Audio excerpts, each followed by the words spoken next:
This is a message for non-Italian speakers. The next event will be held in Italian, yet I-generated simultaneous translation will be available on your mobile phone. Follow me to get to know how to use this service. First of all, grab your phone and scan the QR code you see on the screen. This will automatically download the Interprefy app to access the simultaneous translation service.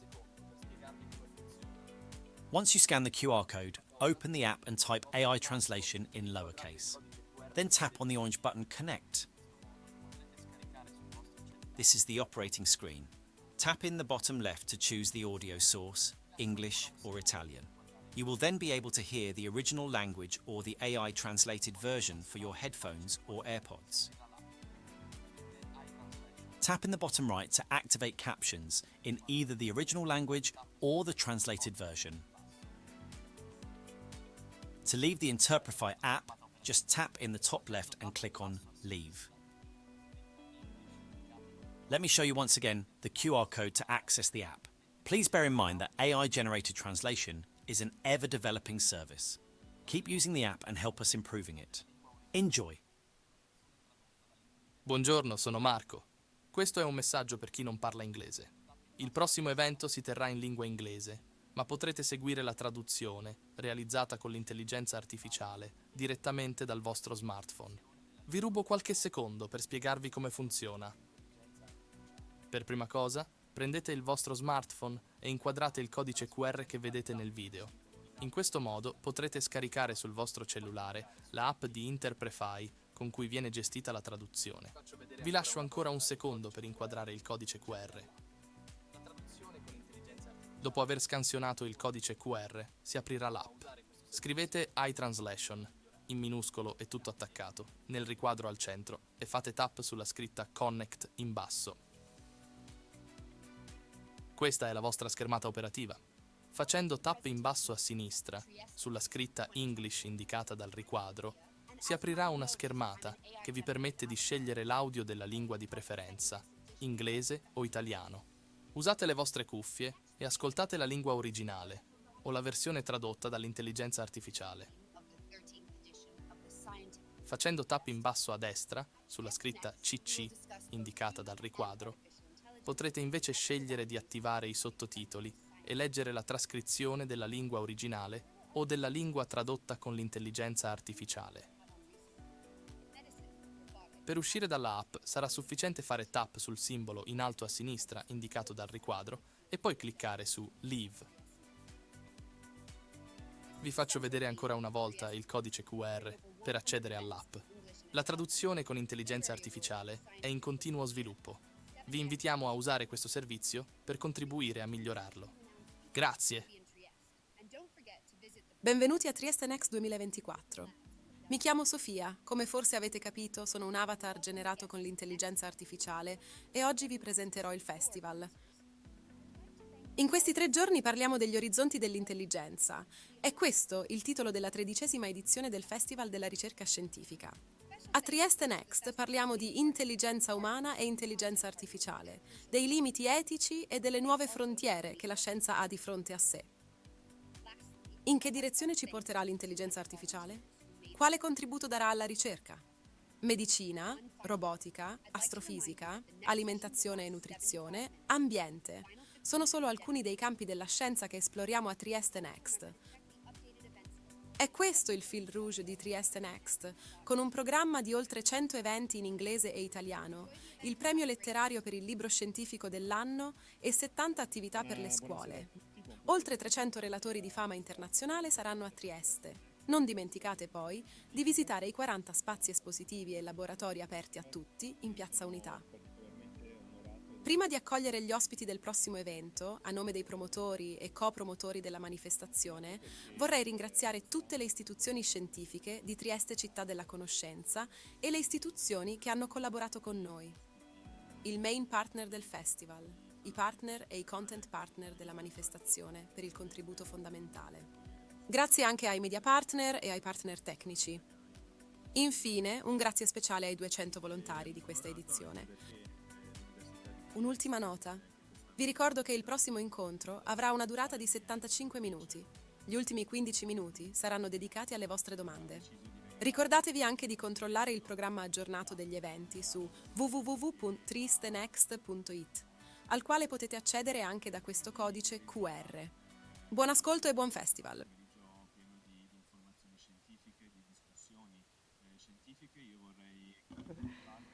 Okay, so good afternoon everyone and welcome to this panel titled In Our Own Image and Likeness, Can AI Get Depressed? I'm Bianca Monachesi. I'm a researcher in affective and social neuroscience at the SISSA, and I'm happy to guide you through this panel. So let's start about why this thought-provoking topic. Well, humans created artificial intelligence that really briefly refers to the machine simulation of human intelligence processes such as reasoning, problem solving, decision making, speech understanding and translation. And this is clearly surprising and astonishing, but it is even more so knowing that it actually happened by chance. I mean,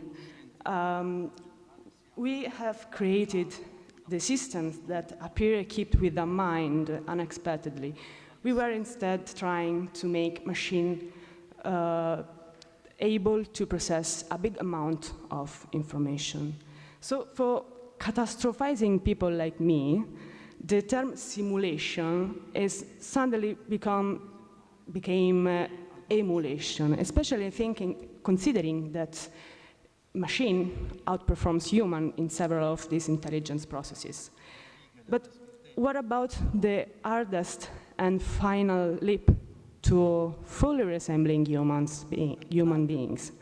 That is feelings, emotions. So here we are. 2024, we know that AI can recognize and simulate emotion, and it can engage in quite brilliant communications or social interactions. But coming back to the simulation or emulation game, one question raised is whether the AI will show only the best of emotion or also its vulnerabilities, the common emotional highs and lows that come with being human. So just a couple of words. Emotions, both positive and negative, play a crucial role in human lives. They are involved in our cognitive and personal development, even in our survival.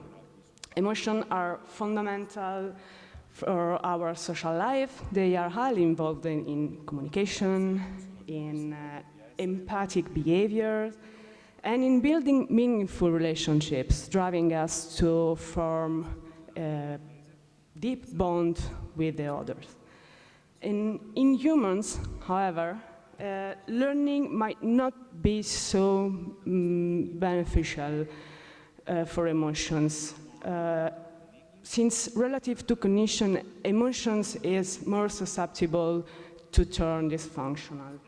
And so the real question, could it be that while AI will maintain a flawless cognition, will still learn emotional dysfunction over time? So today, we do not provide definite answers to this question, sorry. We will leave the honor of answering them to future generations, most probably our 3 years or 4 years younger sisters and brothers. But well, what we will focus on during this panel is to discuss and hopefully to better understand which is the role of emotion in our life, in our interpersonal interactions, in order to outline the dynamics and mechanisms that arise with the AI, and that the AI itself will face and probably or potentially will learn in the human AI diet.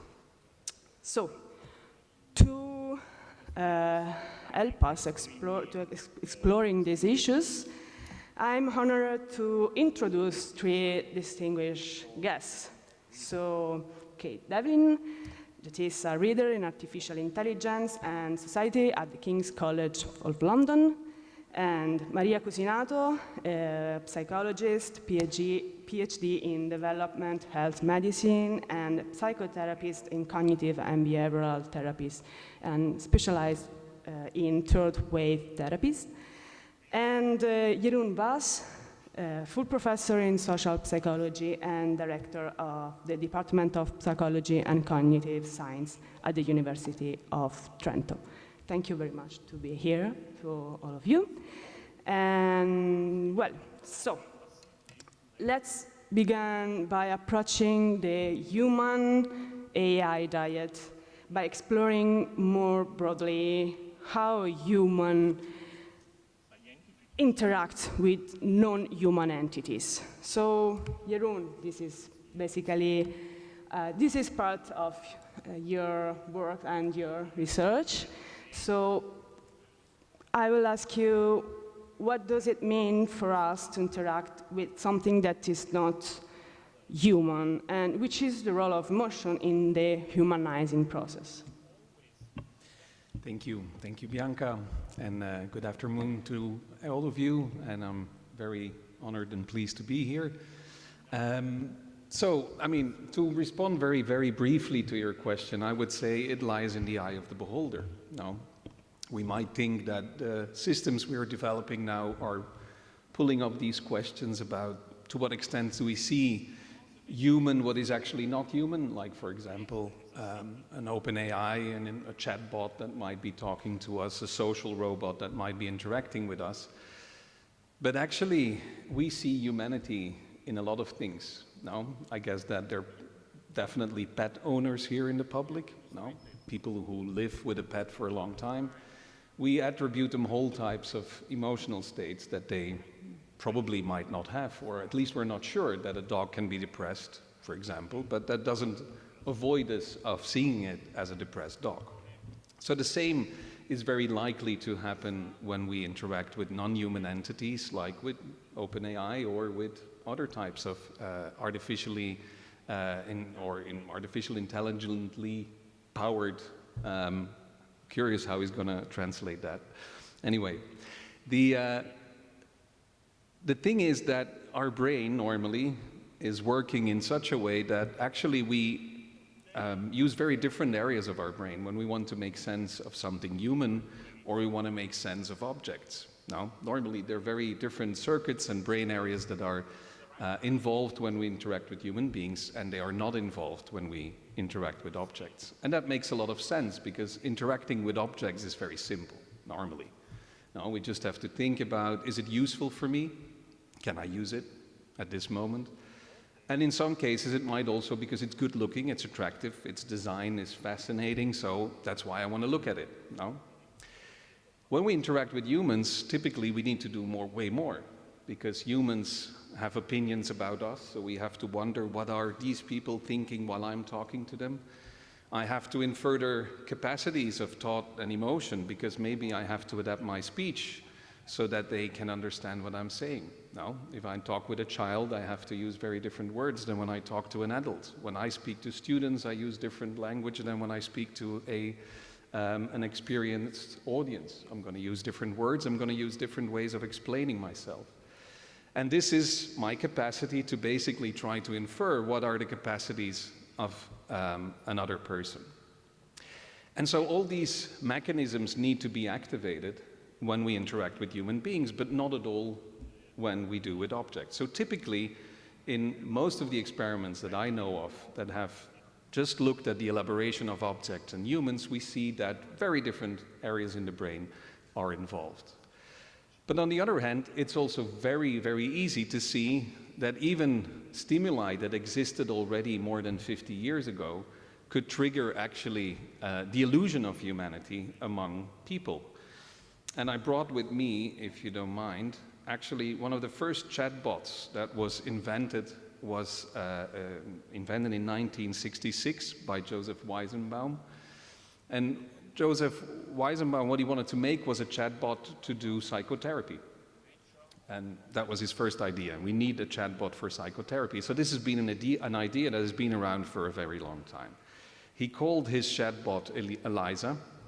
And Eliza was, of course, could have a conversation with people through a text. And so you could write to Eliza, and Eliza would respond back. And I'm just going to read to you a typical conversation with Eliza. So a user would say, "Men are all alike." And Eliza would respond, "In what way?" And the user would say, "They're always bugging us about something or other." And the chatbot would reply, "Can you think of a specific example?" And then the user would say, "Well, my boyfriend made me come here." And the chatbot would say, "Your boyfriend made you come here?" And the user would reply, "He says I'm depressed much of the time." And the chatbot would reply, "I'm sorry to hear that you are depressed." So what Eliza was capable of doing was probably recognize some words or a bunch of words and then basically use very simple conversational rules to respond to the user, like reposing the same question to a person or saying, "Can you give an example? Can you specify?" if probably Eliza wasn't understanding completely.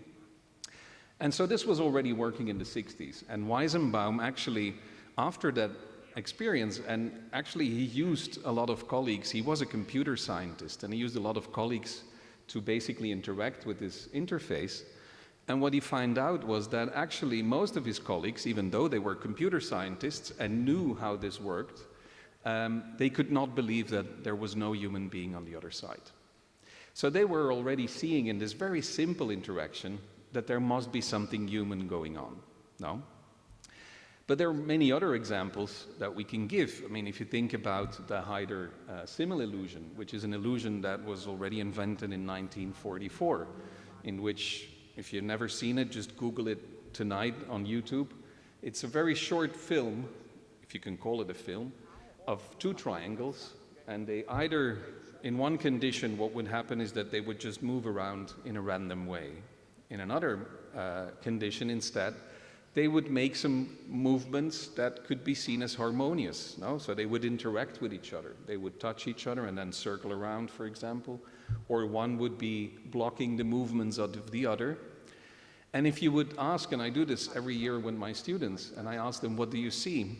And I get the most fantastic stories about a mother and a child, or two people fighting. So all of my students, and no one responds, "I see two triangles moving." No. Nobody. Everybody sees very complex social relations and interactions between two objects that have nothing to do with humanity. And of course, they also put people in an fMRI scanner while looking at these illusion when it was making sense and also when it was not making sense. And you can clearly see that the typical areas that we use to interact with human beings, that they actually activate at the moment that these two triangles start to move in a sensible way. And so this clearly shows that we don't need, I mean, we're talking a lot about chat, I mean, and also the demonstration we just saw, it's very interesting, it's cute, it's amazing what we can do, and the avatars look so real and so on. But we don't need that necessarily to already start seeing a lot of emotions, to infer a lot of emotions, because that's typically what we do. We are we are deeply social beings, no? And especially people who are maybe looking for help, or people who feel lonely, they do this even more. No, it's what we call anthropomorphism. So we see human where there is no humanity whatsoever. So I guess that is the thing we need to be very much aware of. It's not something that is necessarily given by the interface itself. It's more on what the user is seeing and what the user projects onto that. Sorry. Thank you, Jeroen. And you mentioned actually and anticipate the next question that is about the role of AI as a therapist. So this is why I will ask to Maria, what is the potential role of AI in helping individuals to manage psychological difficulties? So could AI-based intervention provide real therapeutic value or even enhance traditional therapy? Thank you, Bianca, and thank you for your answer, because now it's more easier to explain this point. The artificial intelligence is proving to be a useful tool to integrate into traditional therapy and traditional psychotherapy. We can find various use of artificial intelligence inside traditional psychotherapy setting. From the tool that complement and integrate the traditional setting to the new system that replace, such as chatbot and avatar, the classical setting.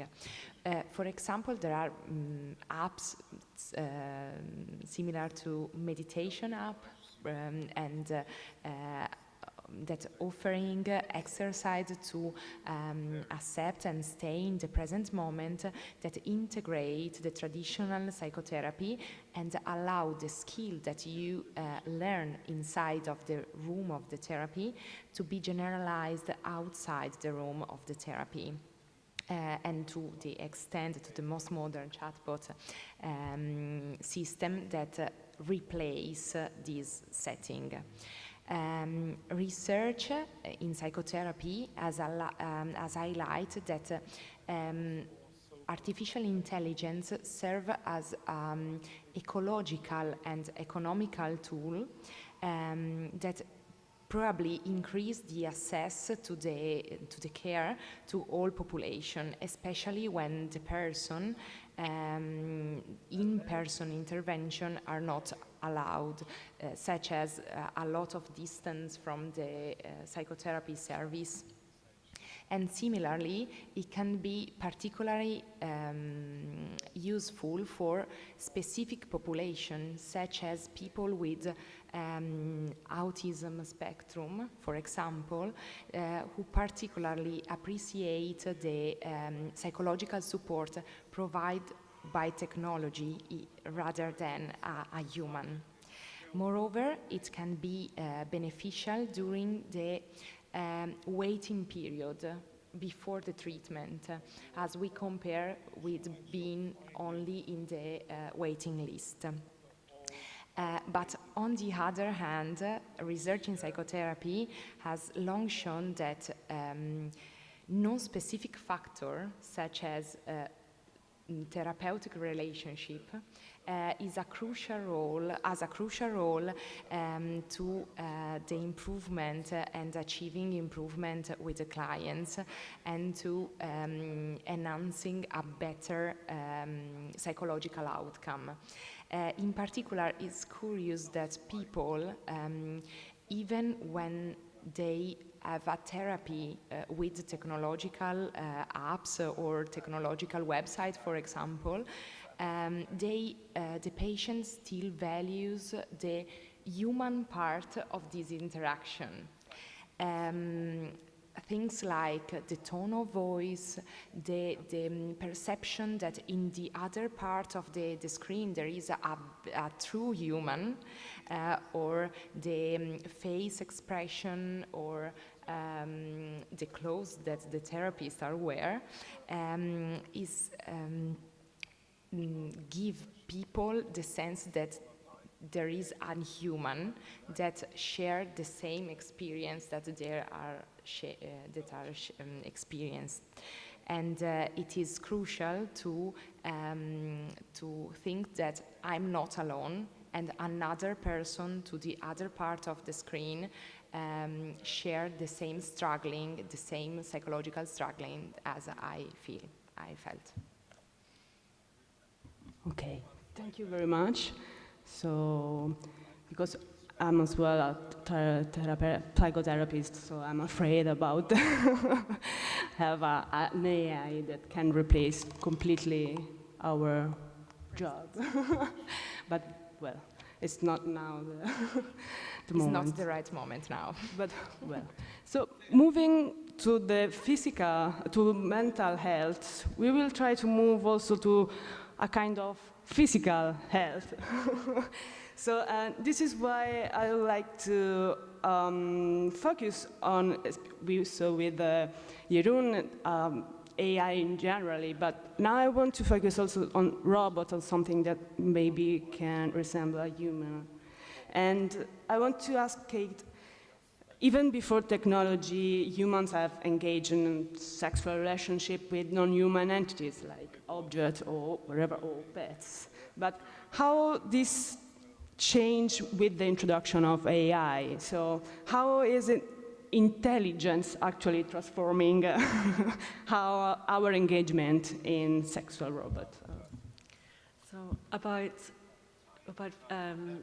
7 or 8 years ago, there was many newspaper stories about sex robots, and people were getting very worried and very moral. But they have not really manifested anything. However, the stories we have about creating the perfect companion for sex and love go right back to ancient Greece. They go back to stories about Laodamea, who created a version of her husband when he died in battle. They go back to the Roman poet Ovid and stories of Pygmalion. So all down the years, we have these narratives about the ability to have the perfect partner that we have built for ourselves. And then some companies tried to do this. And companies in America and China were trying to build sex robots. And they were companies that were also building dolls, sex dolls, that predominantly men would own and form relationships and attachments with. And they thought that this next stage would be to turn this into a robot. And it's so interesting to see the panic that people have at the thought that this could be a good thing. There was a lot of negativity. However, the people who wanted this were very positive. And it's a bit like what Jeroen was saying about how we approach an object as if it has human capabilities, because the people interacting know that it is not real. There is an illusion, but it is an illusion of choice. And they have reported benefits from this. And we see it now, not just in robots, in relating to human robots, but also in AI and tools, software like Replica, which is an AI companion. And the people who use that report that their mental health is better because they have a friend, even though the friend is not real. They report that they have more confidence to go into the world. And they report that they have loving relationships, that they have desire for these objects. They feel sexual towards them, even though they don't exist. But we as humans form these kinds of attachments to fictional characters all the time as well. In books, in films, we write fan fiction.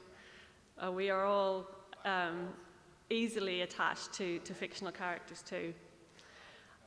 One of the interesting things that has happened is that the groups of users form their own friendships outside of that relationship with their AI or robot.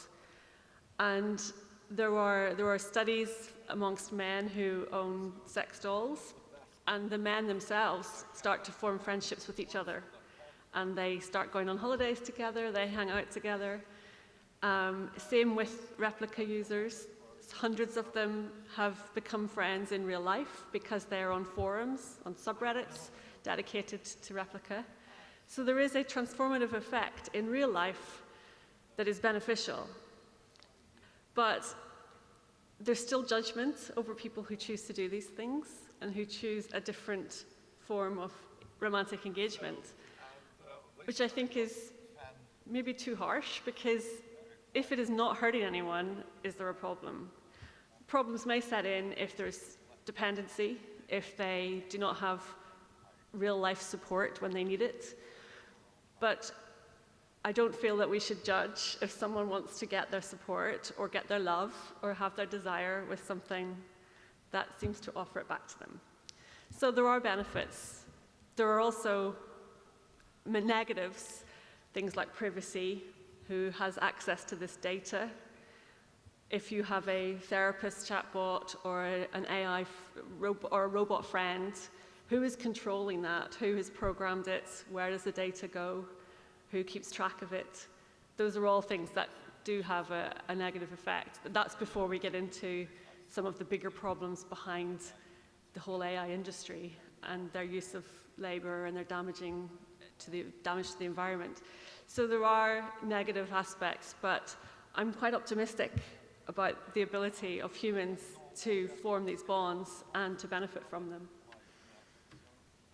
Thank you, Kate, and thank you also because we will start to approach some negative aspects because so far we clearly saw that we can get attached to something that is not human, we can trust in it, and we can make AI as a therapist, anyway, we can be really intimate with the AI. But I would like, as I say in the introduction, I want at some point to turn the coin and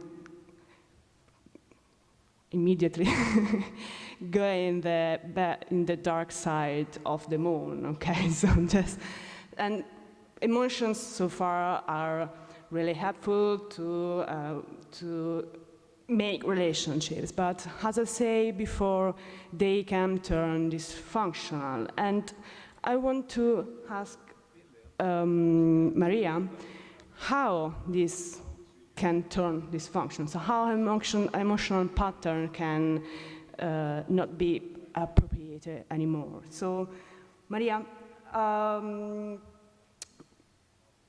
want to know whether we draw the boundaries exactly within functional and dysfunctional emotional mechanisms, and what role does learning play in this process?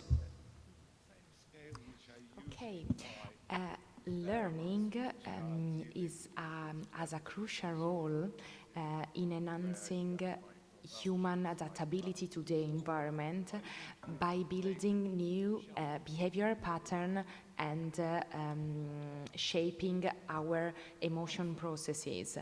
For example, past learning help us and influence us to interpret, experience and respond to emotion and to new situation.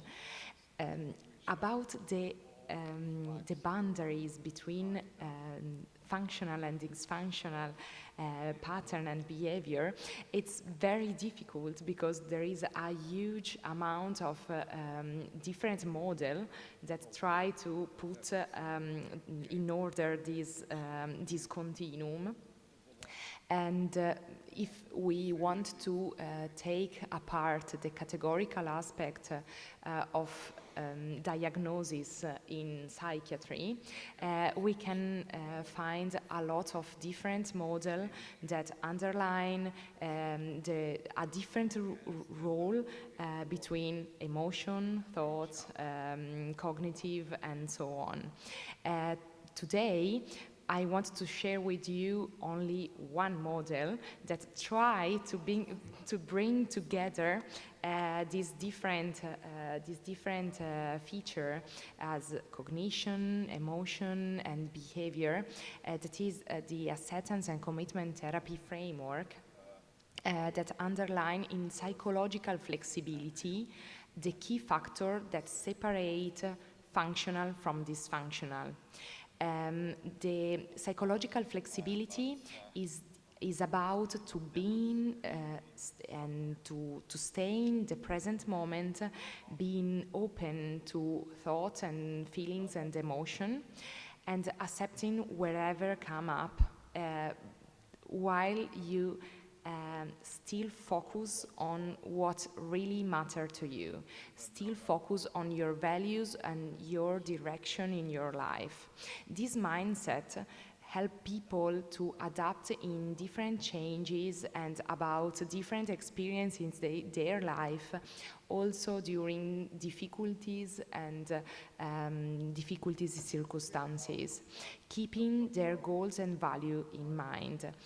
A person with psychological flexibility, with a high psychological flexibility, can shift perspective, can change our ideas and try to change the direction of his life according to the circumstances.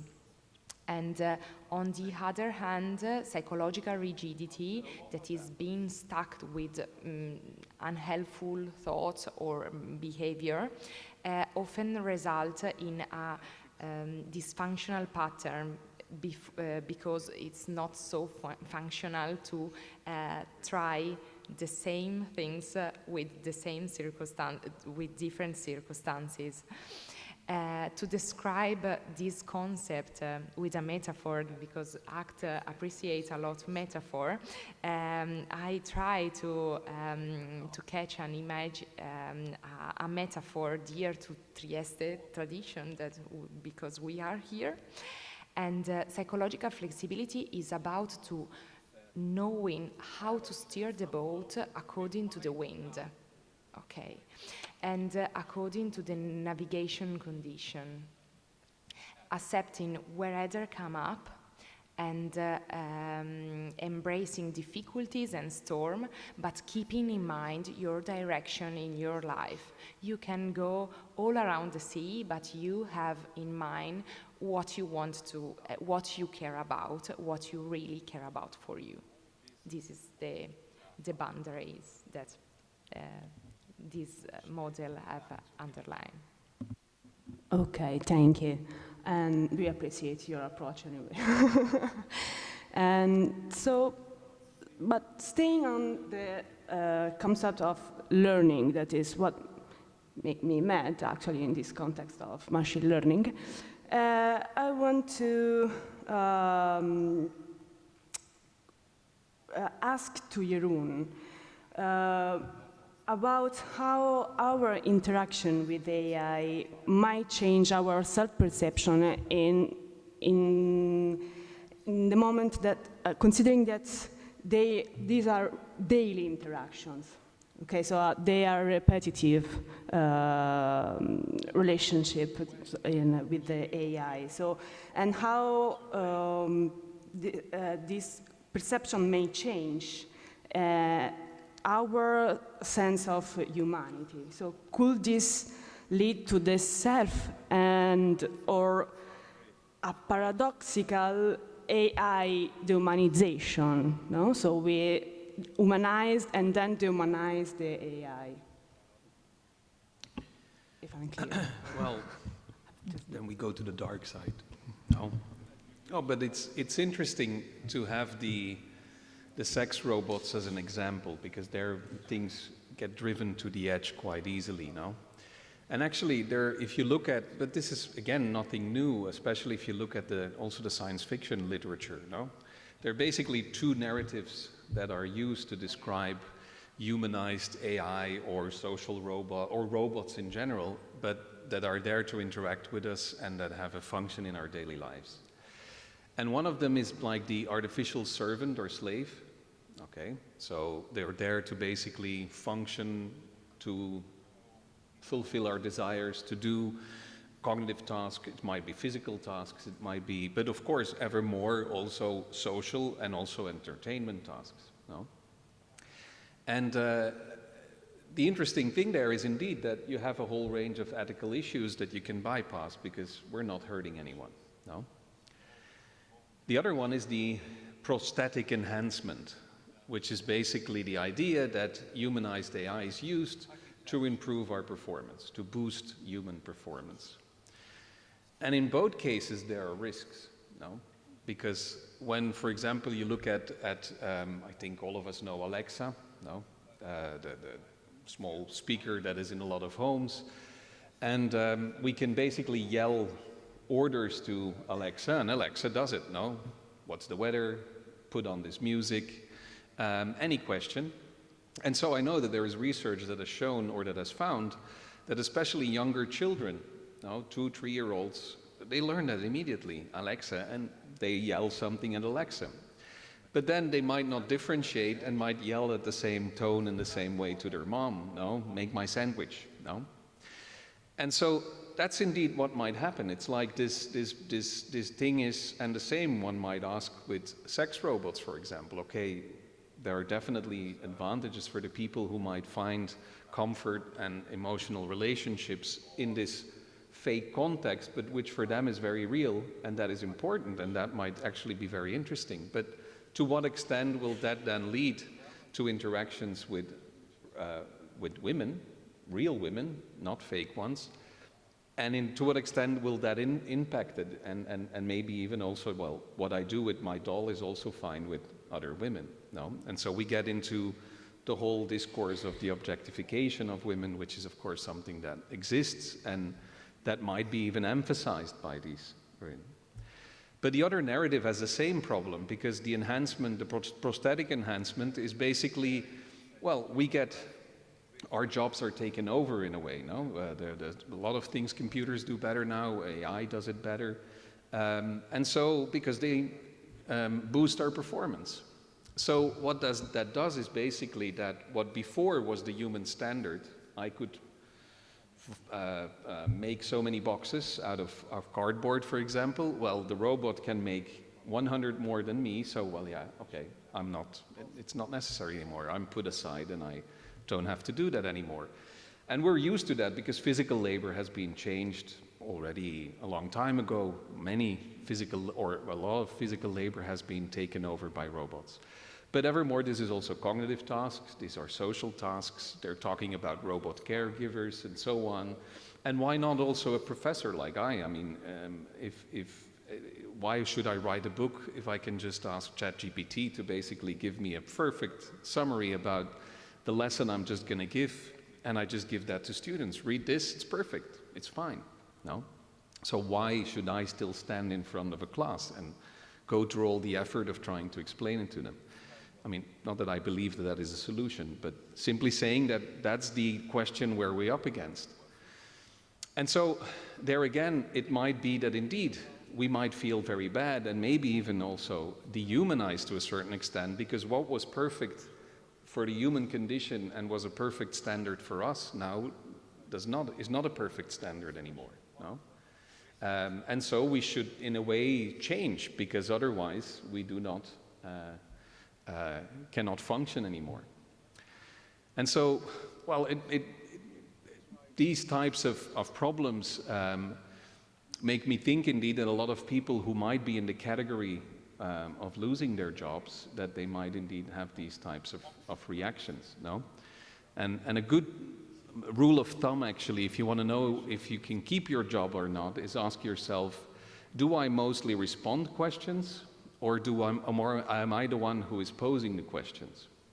Because AI is way better at responding questions than we are.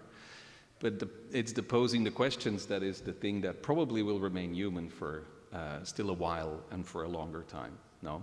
So if you have that as a rule of thumb, that might actually work.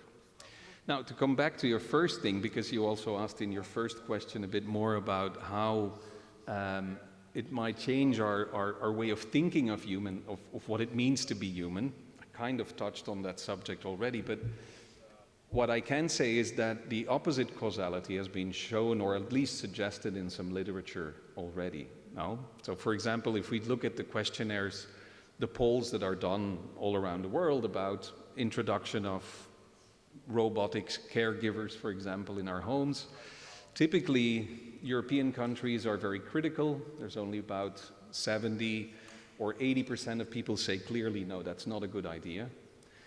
In America, that's about the same. It goes maybe 65%.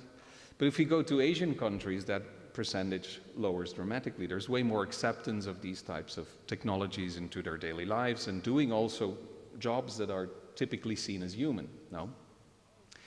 And so the reason you could ask yourself is, well, what was happening? And I don't know what is causing what. But we also know that, for example, how people in Japan, South Korea, and China, for example, perceive or see what it means to be human is that they contrast it way less with machines than they do with animals. Because in a way, those are the two metaphors that we use to contrast humanity with, no? What does it mean to be human? It means that you're cultured, that you're educated, that you're rational, that you have a whole range of capacities which typically animals do not have, or at least to a lesser extent. And so we contrast ourselves with animals, but we can do the same also with machines or with robots. We are more emotional, we are opener, we are moral, we have a soul. Those are things that are typically human as well, but they contrast us more with machines. So if you ask to a person in the east of the world, China, Japan, they will emphasize way more the rational education kind of traits. While if you do that in Western countries, you don't necessarily see the opposite, but you see that the differentiation with the machine is very important as well. And so if you think that indeed we are puzzled and amazed about the working conditions under which a lot of people in these countries work, they have very long hours, they have very repetitive jobs, not all of them of course, but these jobs exist and they seem to be accepted. It might be indeed that we see those jobs as dehumanizing for the person while they themselves do not, simply because being put on a par with a machine for them is not necessarily as dehumanizing as it is for us. So it seems indeed that the way we define humanity is not fixed around the whole world, and that it might actually explain also why in some countries these types of technologies are more easily accepted than in others. And it might be that it is because those technologies are typically already there, no? And so that is the change that we see. Or it might be the other way around. It started with their conception of humanity that made it more acceptable. I cannot say what is causing what, but one of the two. Okay, thank you. And you mentioned that, for example, the objectification, so and how we actually dehumanized this. Actually, in this case, how we dehumanized human, but whatever we can, in some way, also dehumanized sex robot, and we saw it. We said it with Kate.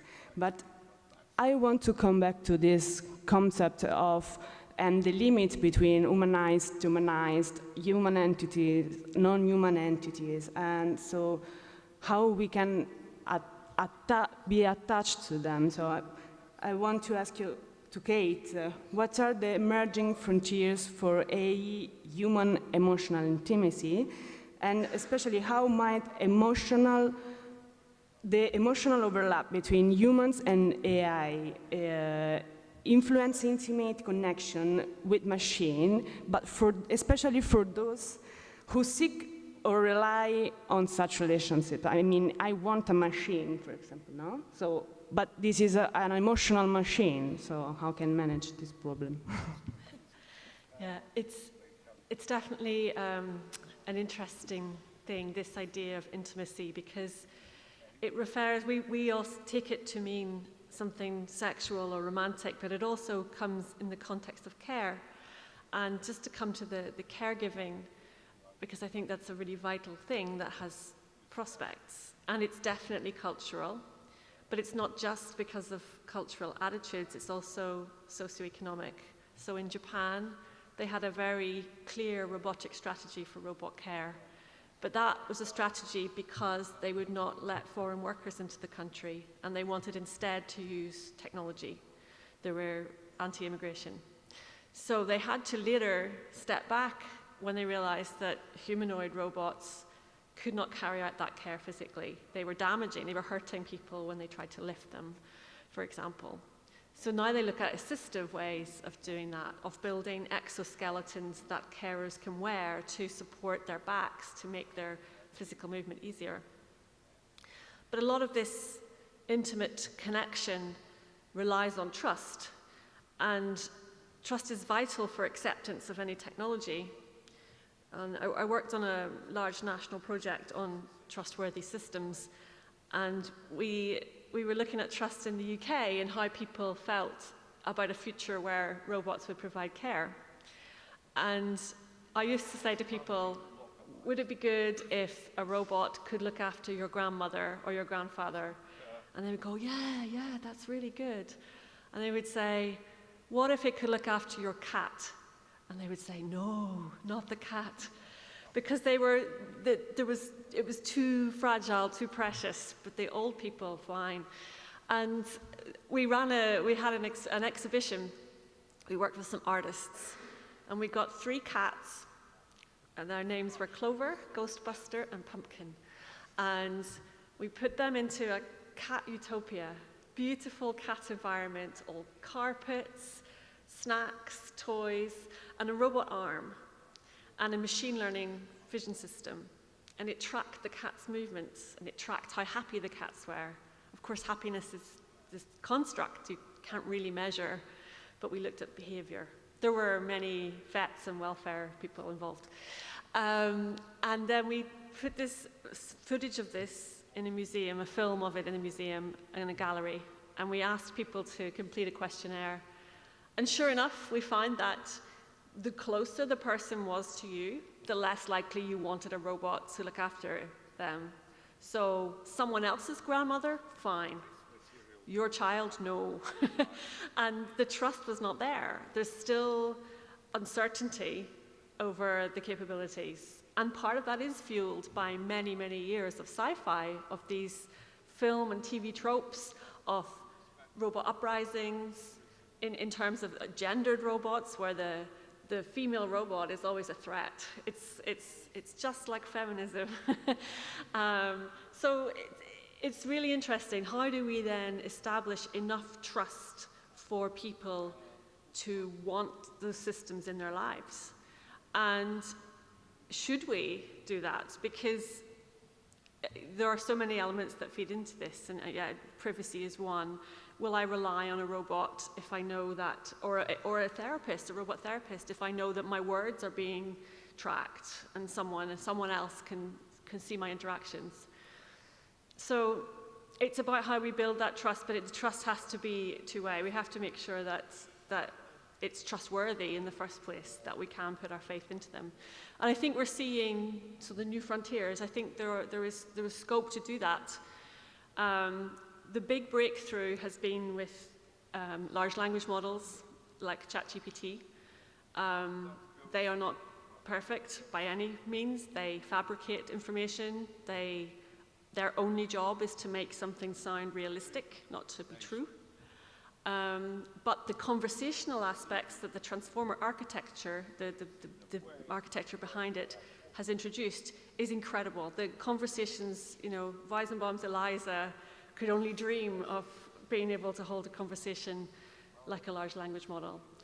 But where that goes next, we're starting to see those embedded into robotics.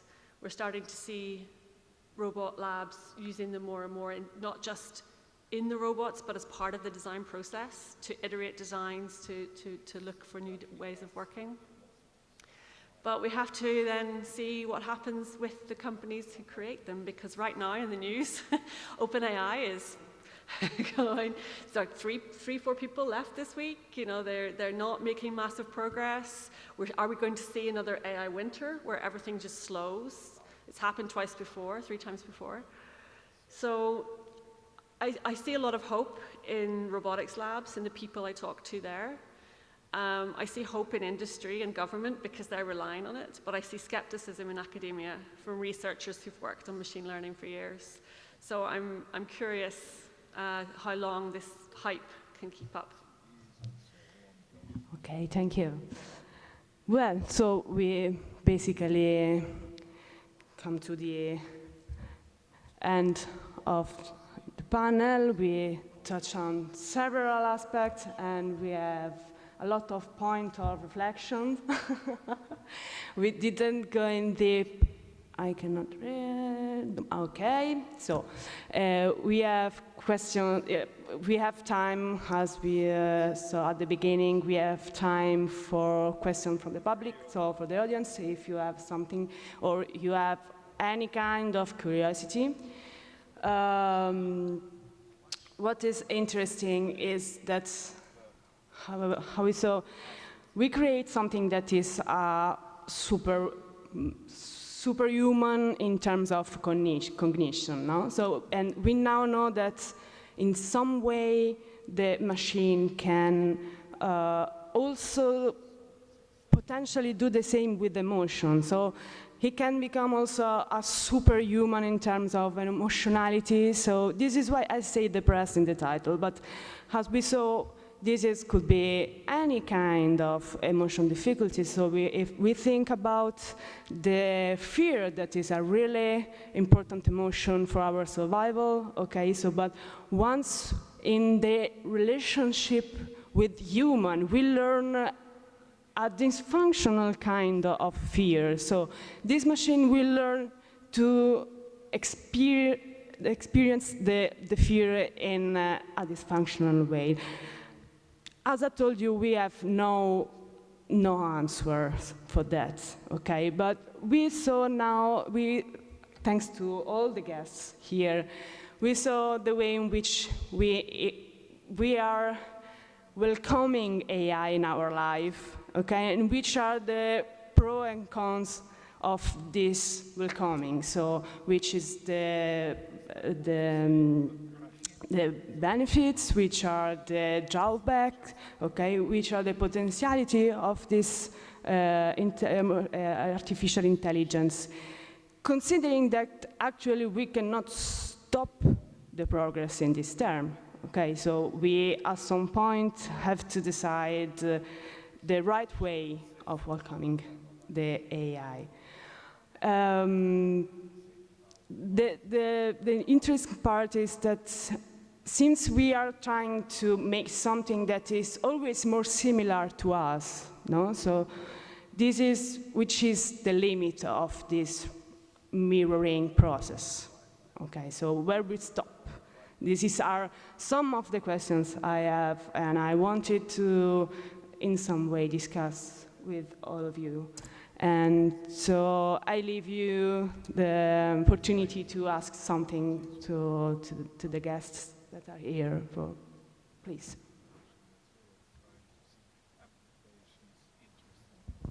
Thank you. I have a question for you, for Professor Vaes. And first, it was really interesting what you said about the fact that we put emotion, we look for humanity where actually there is no humanity, such in the triangles moving.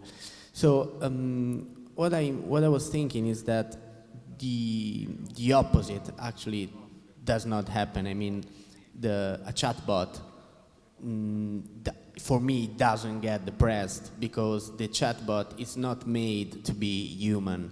The chatbot is made to help the human, and being supportive, being of a kind of comfort for the person doesn't actually mean to be human, because what humans do sometimes is like be selfish also and think about themselves first. So the ChatGPT will never ask you like, no, I cannot do this now because I'm tired, or something like, I'm just not in the mood to do that. And I think that this relates to what you said about the child that yells at Alexa, and then he will probably yell at his mother too, because the AI is not made to act as a human would.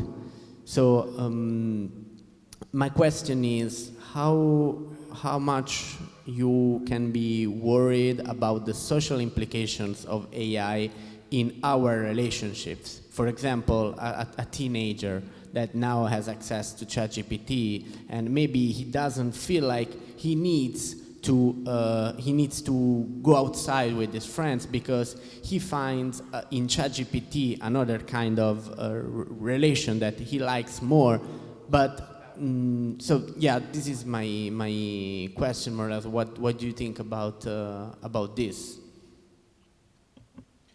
Well, I definitely agree with the first part of your question in the sense that, no, ChatGPT will never be depressed.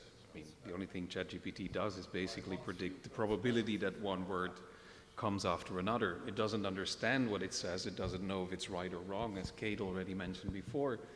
And there's absolutely no way, or at least up until now, it will not be able to do that. No? Apparently, the newer versions use also reasoning rules, and there might be something that goes to the checking what it says is true or not. But still, it will only base itself on the information it has. So if the input is false, it will not be able to say that it is false, that it is correct or false. No? But you're absolutely right that indeed it is. I mean, it's always the user and the way we use things that will depend or that will determine how it will affect us. No? So on the one hand, you have the device. And the device can do all kinds of things, but from the moment that I guess we become dependent on it, and it starts to substitute a whole range of other things that we typically do with other human beings, then we have to ask ourselves questions. No, I'm not saying we should prohibit it, because that's maybe too harsh, but we should at least ask ourselves questions. And actually, what you are describing is already happening. I mean, there's plenty of research that shows that screen time, and then especially differentiated screen time. I mean, I must say, I read some recent papers that makes a distinction between screen time on task-related or like apps like mail or stuff like that. So you do your work probably on your smartphone related to social media, no? Compare those two, and so what you see is that younger people actually have a curvilinear result on their well-being when they use social media. So there is a good part, a good amount of hours that you can daily be on social media, and that's probably because that makes you connected. But then there's a moment when it becomes detrimental, and then it becomes and actually makes you feel worse, no?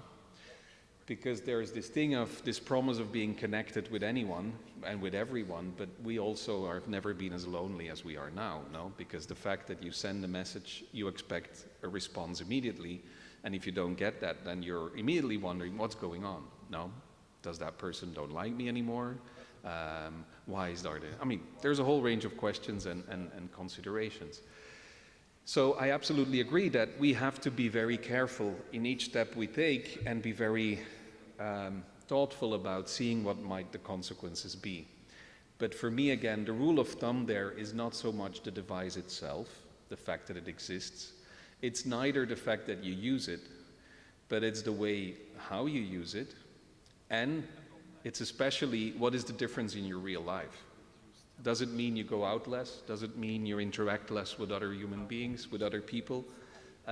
If that is the case, well, then you should do something about it, because that means that it's probably not the right balance anymore, no? So it's really not the device itself, or OpenAI should be thrown out of the window because that's the risk. No, we should learn how to deal with it, and then especially look on our own lives and be very much aware when it starts substituting important interactions that we might have in our real lives. And so, in addition to what you just said, do you think it could be useful if we had an AI model trained not to serve, but to be like a human with all pros and cons? For example, a model of ChatGPT that at a certain point will ask you, why are you talking with me, instead of maybe going out or doing something else, or a kind of Alexa which says to the child, hey, do not reply, like, do not pose yourself in this way with me. So could that help in tackling this problem, or would there be another problem that rises from this? What do you think? Mm-hmm. Well, it's a bit the question is, do we make them even more human, or do we just leave them and make the mark very clear? I can only give my personal opinion.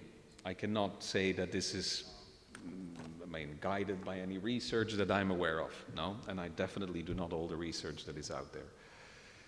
So I had a group of students who actually, the example of Alexa came from them because they made me aware of the paper, and so they made Alexa with a mood. So what they did was basically that Alexa would respond, sometimes would refuse responding, and that was their project, their final project for my course. So when they interact with children, that they would say, no, I'm not responding because you should ask me more kindly, no? So that's what they gave as a solution. And I must say, I thought it was very interesting. It was cute, it was nice, and it was of course a concept analysis. It didn't work or anything, but I thought it was an interesting thought experiment. But indeed, I have the impression that there needs to be a moment in which we draw the line, because technology has always been, or the rule of technology has always been up until now, if it does it better than a human being, so we substitute them, no? And that was being the economical reasoning behind it, because it makes us, we don't have to spend more money, so, but now we're taking over so much, and we could pretty much take over everything, no? So that's why also Elon Musk and all these people are talking about, well, we should give anyone a minimal income, no? Because nobody will be working anymore, because that's what the technology is capable of doing. And so I guess that now is a moment in which we should ask ourselves, basically, where we want to go, because the technology is there, it can do wonderful things, and we should use it for those wonderful things. But do we want to just incorporate it everywhere?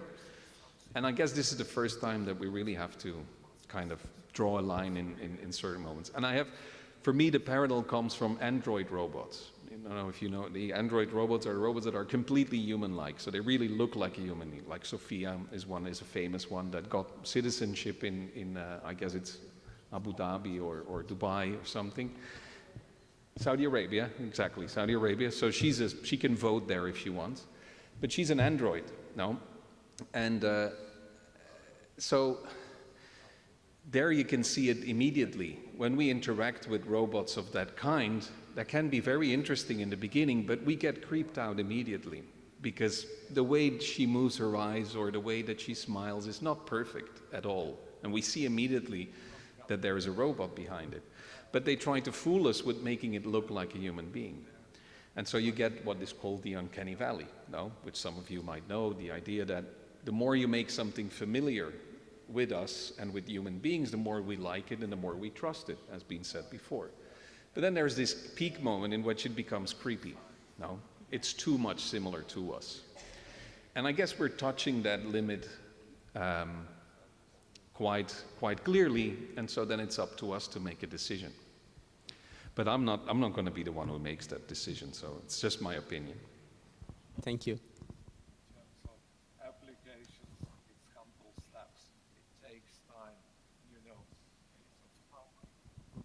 Hello. It was a lovely discussion. Thank you so much, dear speakers. I was wondering about the human mind. We have a conscious and subconscious mind. So when we talk about a therapy, if a person is getting therapy, obviously the therapist also have their own coping mechanism to to detoxify themselves for the next session, for the next patient. So this is just a curiosity. What could be the coping mechanism for the chatbots who are giving these psychotherapies to people?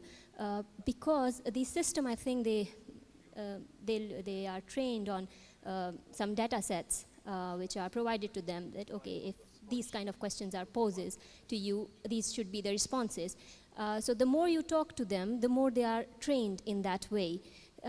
So at one point, it might be possible that the bot that you are talking to is also depressed in a way, because you are talking to the bot continuously with the same, like you are training the bot in a depressed manner. So it's just a curiosity, like where we are going with that.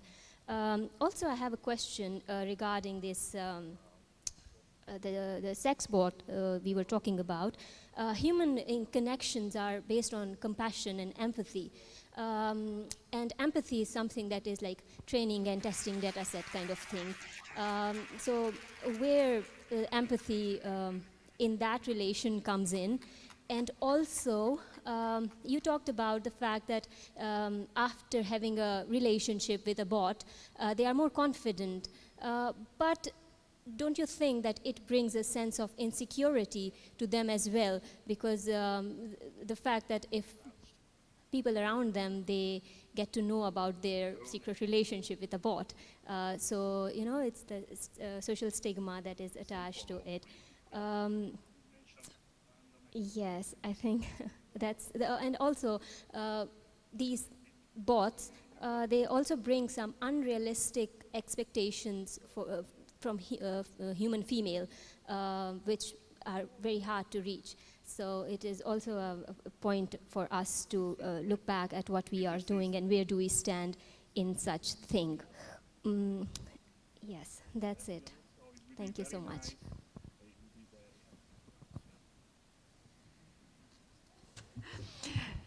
Your question is very, very interesting. Thank you for this question. And I'm curious, probably like you, about the depressed learning of psychotherapy chatbot, for example. Okay. To be fair, I'm not think this before, and about the coping mechanism, I can respond probably better in this part of the your question. According to the coping mechanism, in my opinion, chatbot or artificial intelligence can be very helpful, because you can give to the person a lot of different coping mechanisms. The difficult point is, in my opinion, the part of therapeutic relationship and attachment system, because a lot of different coping mechanisms you can use this coping mechanism when you feel safe in, for example, inside of a relationship or in a specific situation, okay? And there are two different mechanisms. One is, okay, in this difficult situation, you can stay in the present moment, take this exercise for mindfulness, or shift from social support coping strategy to problem-solving strategy. But we know that a healthy way to adapt to new situation is to balance acceptance on the one hand and changes in another hand. And coping strategies as about this second point. You can highlight with coping mechanism the changes, but sometimes when you stay with the patient, you feel this sensation. In some cases, you have only to stay with difficulties and not to go to the coping strategy.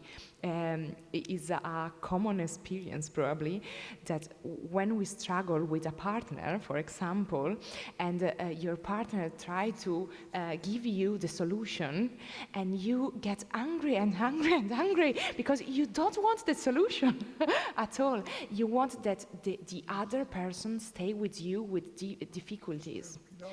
This probably is the tricky point of artificial intelligence inside the balance between copy strategies and stay with difficulties. I don't know if I answered to your question, but it's very, very fascinating, your question. Thank you. We go quickly. Yeah, it's a really good question. Thank you. With regards to the machine learning model using the depressed language, I mean, yes, I think that's feasibly could be a risk if we see what's going to happen, where I think we'll see a move to smaller and smaller language models. At the moment, they're trying to do everything and train on everything, but there is a move to try and make more domain-specific models, and it'd be quite interesting just how much it takes to kind of pollute that data set. But it also, it gets me thinking about how you can add in stochastic elements, random elements to these things. You can have a robot, whether that's, and actually someone has tried, a guy a while ago was thinking about this with the sex robot. You could feasibly train one that it could reject someone's advances, or it could say, no, you have to be nice to me in order to be able to have sex with me. There was a man working on this a while ago. He's not working in that area anymore. And there's only one marketable sex robot in the world, and it's not even very good. It's not really a robot. But you definitely could add in these elements, and the same with the AI companions. There's no reason why we can't, ask Alexa to say please or thank you. Although I'd say as humans, we're very good at code switching. I know that I have to speak to my boss in a more polite manner than I do to my child. And so we know that with Alexa. We know that we can make a demand there, but if I want something from someone, I have to be polite. So I'm not too concerned about that, but it'd be an interesting thing to see how we introduce those random elements to make it seem more human.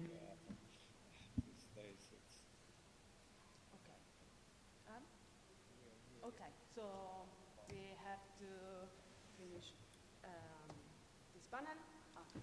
Oh, sorry. Also switch on the microphone. Yes. Thank you very much for attending this panel. I hope that you have the chance to reasoning on all these several aspects of the AI. And thank you again to all. If you have more questions, please, you can do it in the main hall, because we have to leave this one. Okay? Thank you.